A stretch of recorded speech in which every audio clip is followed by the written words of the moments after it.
अर्थशास्त्र का नया नोबेल पुरस्कार, क्या ये किसी आइडिया का जश्न मना रहा है या फिर ये किसी आने वाले खतरे की चेतावनी है?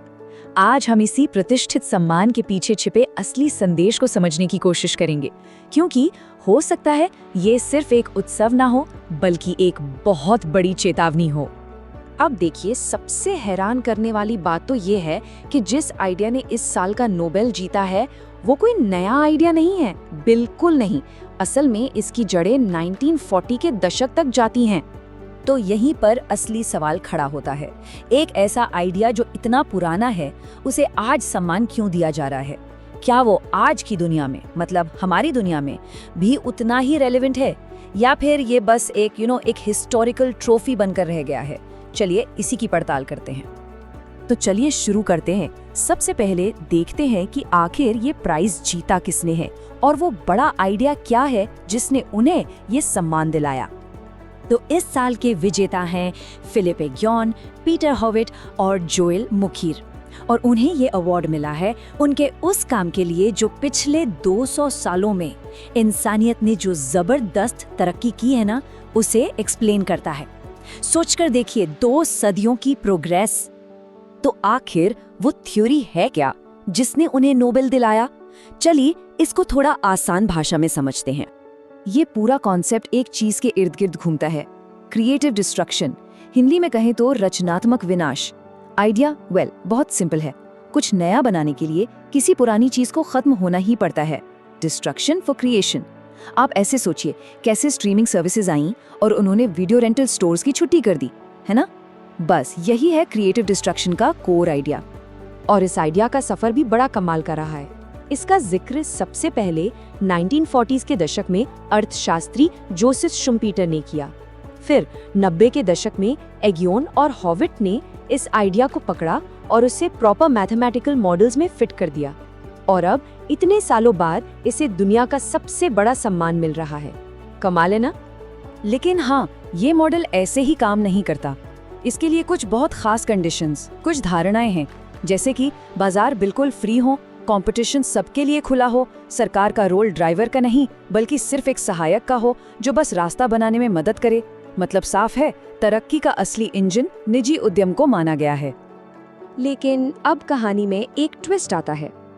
ये जो इतना साफ सुथरा मॉडल है, क्या ये आज की इतनी जटिल दुनिया में भी फिट बैठता है? हमें खुद से ये सवाल पूछना पड़ेगा कि जिन आदर्श परिस्थितियों की बात ये मॉडल करता है, क्या वो परिस्थितियां आज भी सच में मौजूद हैं? क्योंकि अगर हम अपने आसपास देखें तो सच्चाई कुछ और ही नजर आती है। दुनिया बिल्कुल बदल चुकी है। ग्लोबल ट्रेड अब ट्रेड नहीं, एक हथियार बन गया है। साइंस और टेक्नोलॉजी पर पॉलिटिक्स हावी हो रही है। देश संरक्षणवाद की तरफ भाग रहे हैं, अपनी अपनी इकोनॉमी को बंद कर रहे हैं। ये सारी चीजें उस मॉडल के आदर्शों से बिल्कुल उल्टी हैं। एकदम आमने सामने का टकराव है। और एक और बहुत बड़ी चुनौती है, एक ऐसी चुनौती जिसे ये नोबेल विजेता थ्योरी ठीक से समझा ही नहीं पाती, और वो है एक बिल्कुल अलग मॉडल का उभरना। यहाँ 2 अलग अलग दुनियाएं आमने सामने खड़ी हैं। एक तरफ है नव उदारवादी मॉडल, जहाँ प्राइवेट कंपनियां और खुला कंपटीशन ही सब कुछ है, और दूसरी तरफ है चीन जैसा राज्य संचालित मॉडल, एक ऐसा मॉडल जहाँ सरकार खुद दिशा देती है। वो तय करती है कि इनोवेशन कहाँ होगा, कैसे होगा, और प्रगति में केंद्रीय भूमिका निभाती है। और बस यहीं आकर क्रिएटिव डिस्ट्रक्शन का मॉडल फ्रैंकली फेल हो जाता है। वो ये समझा ही नहीं पाता कि चीन जैसी सरकार निर्देशित अर्थव्यवस्थाएं टेक्नोलॉजी में इतनी रॉकेट की स्पीड से आगे कैसे बढ़ रही हैं। तो चलिए अब फाइनल पार्ट में चलते हैं और इस पहेली को सुलझाते हैं कि आखिर इस वक्त, मतलब ठीक अभी, इस अवार्ड को देने के पीछे का असली संदेश क्या हो सकता है। ये जो कोटेशन है, ये पूरी कहानी का सार है, उसका निचोड़ है। इसका मतलब है कि नोबेल समिति ने एक ऐसे फ्रेमवर्क को सम्मानित करने का फैसला किया ठीक उस वक्त जब उस फ्रेमवर्क की बुनियाद ही खतरे में है। और वो बुनियाद क्या है? वही आजाद बाजार, वैश्विक खुलापन और वैज्ञानिक स्वतंत्रता। तो इसका मतलब साफ है, ये अवार्ड सेलिब्रेशन से ज्यादा एक वार्निंग है। ये सिर्फ अतीत का जश्न नहीं बल्कि भविष्य के लिए एक चेतावनी है। और ये चेतावनी खास तौर पर उदार लोकतंत्रों के लिए है, संदेश बिल्कुल सीधा है। अगर हमें आगे भी प्रगति करनी है तो हम उन संस्थागत स्वतंत्रताओं को, उस वैश्विक खुलेपन को और सबसे ज़रूरी वैज्ञानिक स्वतंत्रता को छोड़ नहीं सकते, क्योंकि यही वो चीज़ें हैं जिन्होंने पिछले 200 साल की ग्रोथ को संभव बनाया था। तो हम इसी सवाल के साथ इस चर्चा को खत्म करते हैं।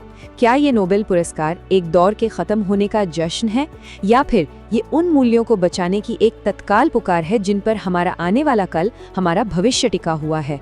सोचने वाली बात है ना?